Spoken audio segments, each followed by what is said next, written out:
خواجه آصف تازه په ملا یعقوب او اسلامي امارت غټ تور پورې کړ. آیا رښتیا هم اسلامي امارت د ټي ټي پي په بدل کې له پاکستانه رشوت غوښتی؟ جزئیات په همدې ویډیو کې وګورئ او چینل سبسکرایب کړئ.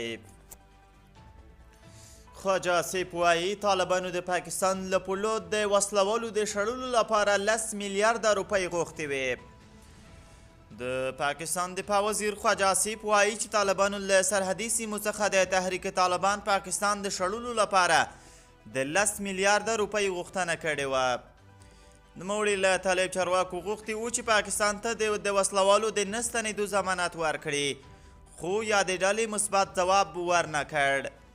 د جیو نیوز ټلویزیون مشهور ویاند حمید میر چې تل یې د طالبانو پر ضد سختې او انتقادي څرګندونې کړې دي، د چهارشنبې په ورځ له ښاغلي آصف سره د خپلې مرکې یوه برخه خپره کړه.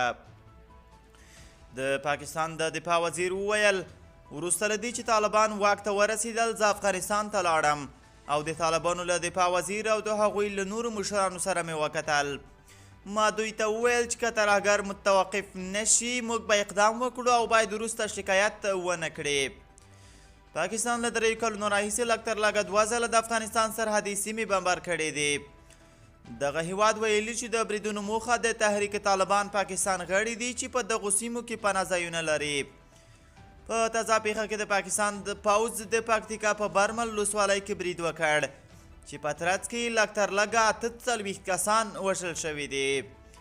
طالبانو ادعا کړې چې په دغه برید کې د ماشومانو او ښځو په ګډون ملکي وګړو ته مرګ ژوبله اوښتې ده، خو پاکستاني چارواکي بیا ادعا کوي چې د تحریک طالبان پاکستان مشران په نښه شوي دي.